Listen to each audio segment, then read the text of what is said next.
Hi everyone, this is Aga from EurekaCrystalBeads.com and I'm here with another fun beading tutorial for you. But before I get started, just a quick reminder to check out the rest of our channel, and if you like what you see, hit that subscribe button and the notification bell so you never miss any of our content. In this video, we're going to be making these little fun earrings, and we're going to use the contents of our Eureka April 2025 collection, the Celestial Wings collection. So as you can see, there's a lot of rusty orange, kind of coppery shade, but what also caught my eye were these gorgeous Chaton stones in Green Sphinx color. So I definitely wanted to use them. All of the beads used in this tutorial are from EurekaCrystalBeads.com. They were all in the collection, but you can also get them separately.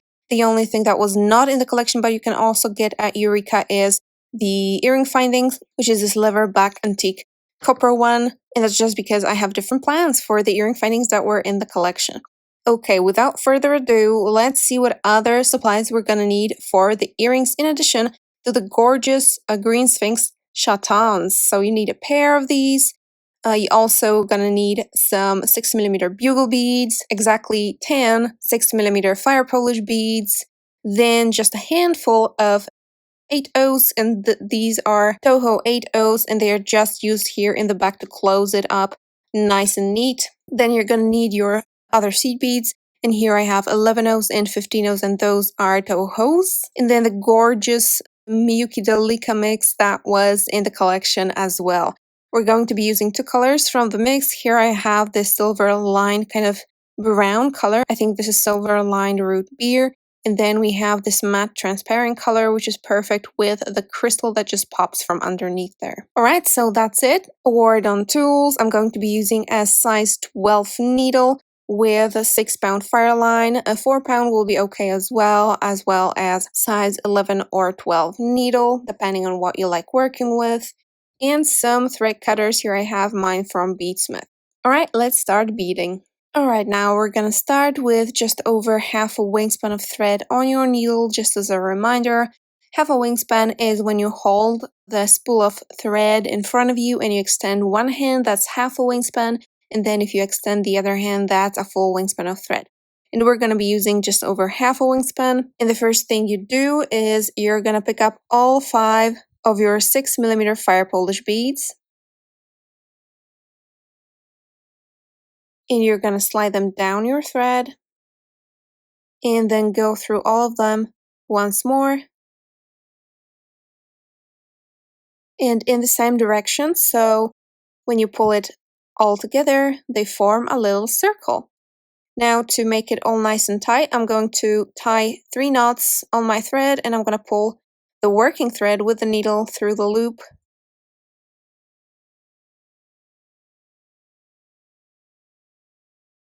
Right, that's 3 knots. I'm going to go through 1 more Firepolish, and then you can trim your tail thread, or you can leave it on just in case so that you can come back to it if you run out of the working thread, or if something happens, if it gets cut by some of the beads, especially the bugles. They do have some sharp edges. Nothing should happen, but should anything happen, I'm going to leave my tail on.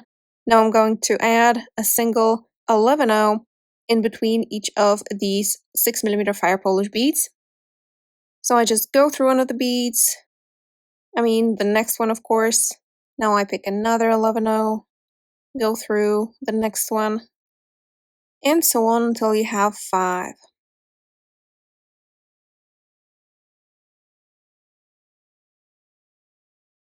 Now I'm going to pick up 3 Delicas beads, 1 11/0, and 3 more Delicas beads, and I'm going to be using the silver lined root beer color that's in the mix. Here's what you pick up, and you just follow through the single 11/0s. So I'm going to go to the next 11/0, and now I'm going to go up 2 of these last Delicas beads that I added, just like that. And you want to pull tight so that they kind of place themselves on top of that 11/0 there, just like that. And now I already have my 2 Delicas, so I only add 1, then my 11/0, and then 3 Delicas, because by that next 11/0 there's no Delicas yet, so I need 3 on that side. Now they're going to pull themselves to the front, kind of. And you want to go up the 2 last delicas that you previously added. And again, pull tight so that they place themselves on top of that 11-0.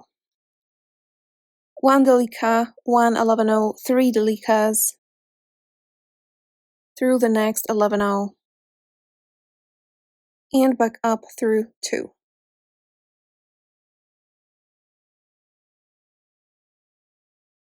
Another set, through the next 11-0,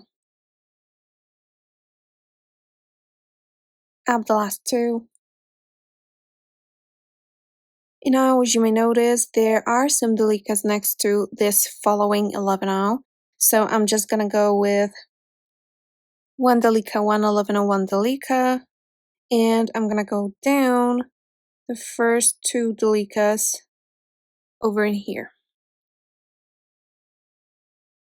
Now, as you may remember, we were passing through 11-0s like from this side, so that's what I'm gonna do. I'm gonna pass through this first 11-0 in this row from this side, and I'm not gonna pull tight yet because now's the moment we're going to put in our Chaton stone. It's already going to be bezeled, so the back is basically just a formality, right? You put it in just like that, and now is when you pull it together. And I'm gonna buck up these 2, as well as the 3rd delica in this first sequence and the 11-0. Now let's do 1 more round in here to keep that stone steady in that bezel. Now I'm going to be using these matte transparent delicas from the mix, and I'm picking up 2 and just connecting the 11-0s on top of our sequences that we were adding in the previous row.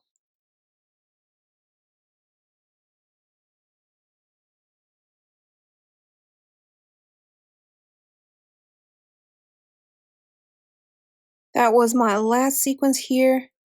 Now you want to pull it together, and I'm gonna go through all of those beads twice more to make it more secure and more even in this kind of pentagonal shape. Alright, so the bezel is practically done. The crystal sits there quite securely, and you can even leave the back as is. But if you want to make it a little bit nicer, like for example here, we're gonna do that now. So my thread is coming out of one of the 11-0s in the front. I'm just gonna go down the delicas that I was just adding previously.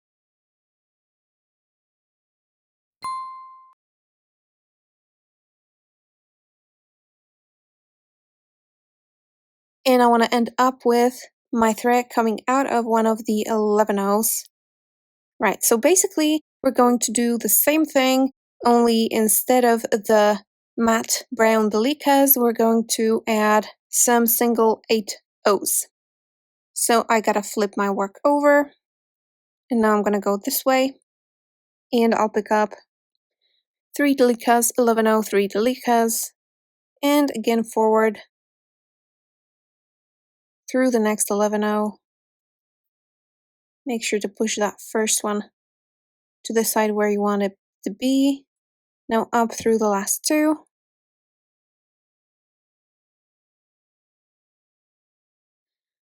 Delica 1103 delicas. Well, basically, you know the drill, only you don't have to put in a chaton this time. Now, I thought that this could be double-sided, so I thought that I would be able to put a chaton like in here as well, so that it will be facing 2 sides with the crystal, but unfortunately, the pointed back makes it impossible. So they just clash in there. Maybe with some bigger fire polish or bigger beads in general, we'll see. But for now, let's just do a nice back without a chaton.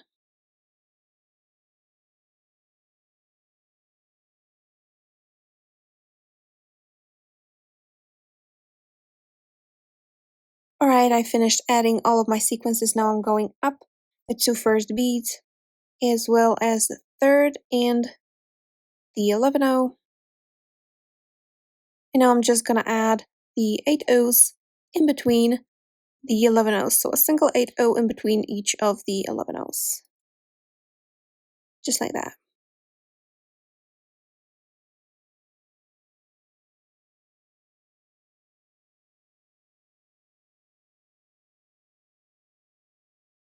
And that's my last one here.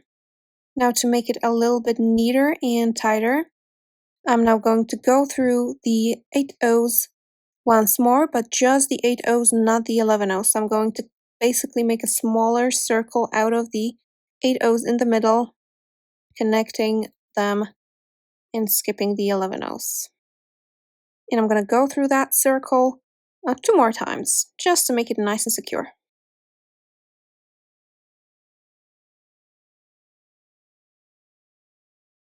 Alright, I still have plenty of thread left, so I went ahead and I trimmed off my tail thread. Now it's time to do the star finally. So I'm coming out of one of the 8 O's and I'm just gonna go down the 11 O and the Delicas.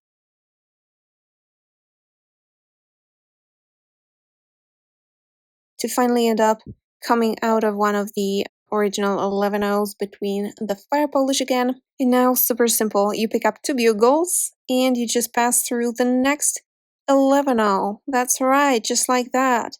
And don't worry, these are going to kind of stabilize the more beads we add. You just need to pull them tight, not too tight, not to rip your thread, but enough so that they place themselves like this. 2 more through the next 11 O. And you keep adding until you have a 5 pointed star.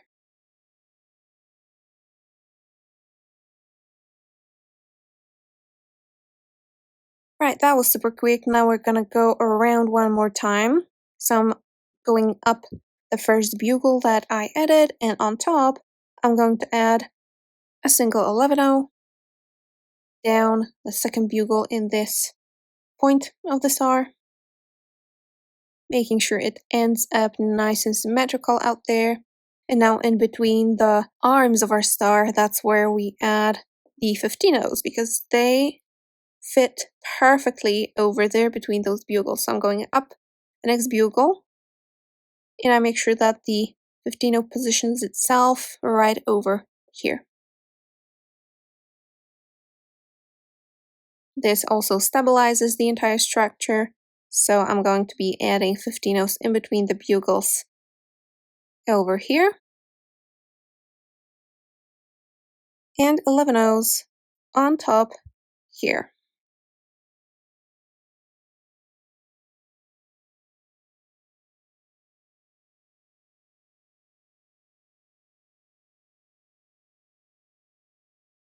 And that's my last 15 O here. Now I'm in the perfect place to attach my earring findings, so I just pass through that 11 O on top. And I'll pick up 2 15 O's, then my earring finding, and I make sure that I place it on the right side, like the right side facing front. So I gotta go through it like this. 2 more 15 O's. Now, if you're using an earring finding that has a loop that's facing the front, not the side, like in this case. So if you end up with that one, you're probably gonna wanna add a jump ring, and if you do that, pick up 3 15 O's on each side and then go through the jump ring. That's just gonna look nicer.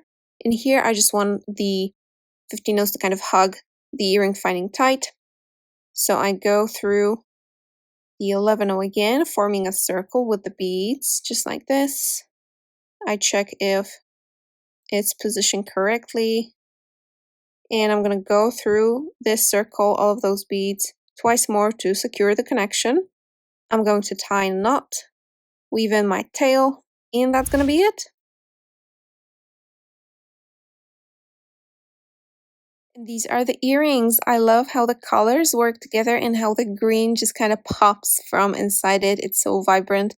And I love the nice whimsical star shape. They're perfect to wear every day because there is a little sparkle, but they're kind of small. So they're not like big statement earrings. So yeah, I really like how they turned out. Let us know if you're going to be making them. And let me just remind you that all of the beads that I used today are from the April 2025 collection Celestial Wings. All of the materials can be found at eurekacrystalbeads.com. Thank you so much for watching and see you in the next video. Bye!